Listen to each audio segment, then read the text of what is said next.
No vídeo anterior, modelamos um inversor trifásico que converte energia CC em correntes trifásicas para controlar um motor BLDC. A entrada do inversor trifásico é um padrão de chaveamento que controla os estados de ligação e desligamento dos pares de fases do motor. No vídeo anterior, usamos um padrão de chaveamento estático para energizar as fases A e C e observamos que o rotor se alinhou com o campo magnético do estátor a 30 graus. Neste vídeo, vamos adicionar lógica de comutação a esse modelo para alterar dinamicamente o padrão de chaveamento e permitir a rotação contínua do rotor. Como discutimos no nosso segundo vídeo Tech Talk, precisamos de um sensor de efeito Hall para determinar em qual setor o rotor está. A lógica de comutação, então, usa o setor atual para selecionar o padrão de chaveamento correspondente. Vamos começar modelando o sensor de efeito Hall. Na prática, sensores de efeito Hall detectam o campo magnético ao redor de cada fase para identificar o setor atual.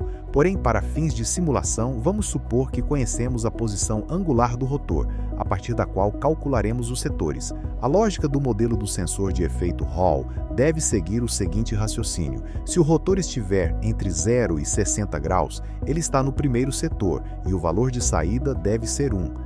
Da mesma forma, existem mais 5 casos até completarmos uma rotação completa do rotor. Vamos manter esta tabela como referência e modelar essa lógica no Simulink. A posição angular θ está sempre entre 0 e 360 graus, o que significa que a cada rotação completa do rotor precisamos redefinir θ para 0 grau. Podemos fazer isso usando a função resto, remainder, disponível no bloco Math Function. Inserimos θ e o valor constante 360 nesse bloco, que retornará o resto da divisão de θ por 360. Também adicionamos um bloco Gain, no qual inserimos o número de pares de polos, P, que no nosso caso é 1, e já está definido no Workspace do MATLAB. Dessa forma, estamos representando a posição do rotor em graus elétricos. Agora estamos prontos para implementar essa lógica. Para cada caso, há 2 condições que precisamos verificar. Para implementar a primeira, adicionamos um bloco Constant, definido como 0. Em seguida, usamos um bloco Relational Operator e escolhemos o operador adequado para comparar θ com 0. Fazemos o mesmo para a segunda condição. Quando ambas as condições forem atendidas, queremos definir o setor igual a 1. Podemos fazer isso com uma porta END, junto com um ganho que representa o número do setor. Observe que o operador lógico gera um valor booleano que precisamos converter para o mesmo tipo de dado do ganho. Isso é feito com o bloco Data Type Conversion, que converte o valor lógico para o tipo de dado herdado do bloco Gain.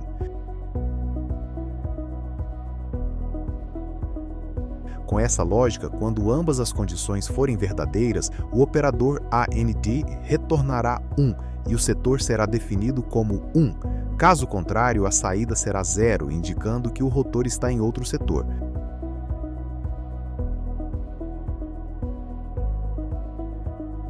Para implementar as outras condições, basta copiar e colar essa estrutura e ajustar os valores conforme mostrado na figura. A soma dos valores resultantes nos dará o número do setor. Observe que, em qualquer instante, apenas uma dessas saídas será positiva, enquanto as demais serão 0. Selecionamos essa parte e criamos um subsystem que chamaremos de sensor. Agora que já calculamos o setor, podemos usá-lo para modelar a lógica de comutação. Como discutido no segundo vídeo Tech Talk, a lógica de comutação é basicamente uma tabela que contém todos os possíveis padrões de chaveamento e os emite na sequência correta para que o rotor gire continuamente, com base na informação do setor. Aqui temos o primeiro padrão de chaveamento. Vamos desconectar este e adicionar os demais padrões mostrados na imagem.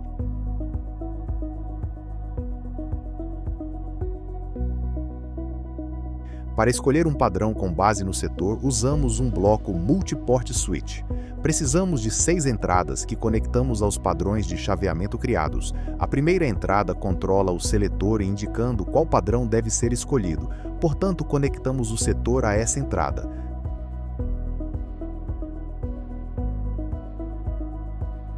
Selecionamos tudo e criamos um subsystem que chamaremos de Commutation Logic. Com isso, fechamos o loop de controle do motor, permitindo energizar as fases corretas para a rotação contínua de acordo com o setor determinado pelos sensores de efeito Hall. Agora, vamos registrar, logar, o padrão de chaveamento e o valor de θ. Usaremos o mesmo script MATLAB do vídeo anterior que utiliza os sinais registrados para animar os resultados da simulação. Vemos que tudo funciona como esperado. O setor está sendo calculado corretamente e, com base nisso, a lógica de comutação seleciona o padrão de chaveamento apropriado. Agora estamos controlando o motor, mas apenas em velocidade constante, pois a tensão de alimentação é fixa. Para operar o motor em velocidades variáveis, precisamos de um controlador de realimentação, feedback, que ajuste a tensão fornecida ao inversor trifásico. Para construir esse loop de controle, primeiro calculamos o erro entre a velocidade desejada e a velocidade medida, e então alimentamos esse erro em um controlador que ajustará o nível de tensão. Medimos a velocidade no bloco Sensor. Primeiro, adicionamos um bloco Outport para gerar a velocidade medida. Depois, comparamos com uma velocidade desejada que modelamos usando um bloco Repeating Sequence, variando gradualmente de 0 a 900 RPM. Inserimos um bloco Sum para calcular o erro entre as velocidades desejada e medida e o alimentamos em um controlador PID. Para o controle de velocidade, usamos um controlador PI discreto. Como já ajustamos os ganhos anteriormente e sabemos quais valores funcionam bem para o sistema, basta inseri-los.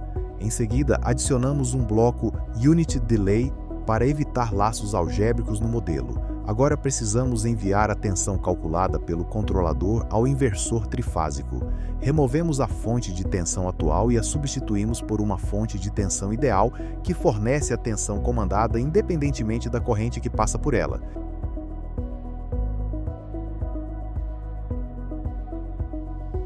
Em seguida, registramos diferentes sinais para analisá-los após a simulação. Podemos então executar o modelo e observar as velocidades desejada e medida além da tensão calculada pelo controlador. Percebemos que a tensão fornecida ao inversor trifásico está sendo regulada pelo controlador e que a velocidade medida acompanha com sucesso a velocidade desejada. Note como a tensão e a velocidade do motor variam proporcionalmente. Para resumir, neste vídeo mostramos como modelar a lógica de comutação e também como controlar a velocidade do motor com um controlador de realimentação. Neste modelo, usamos uma fonte de tensão ideal para ajustar o nível de tensão, mas, na prática, a tensão de alimentação é fixa e o ajuste é feito usando uma técnica chamada PWM, modulação por largura de pulso. No próximo vídeo falaremos sobre PWM e as diferentes arquiteturas para implementar esse tipo de controle.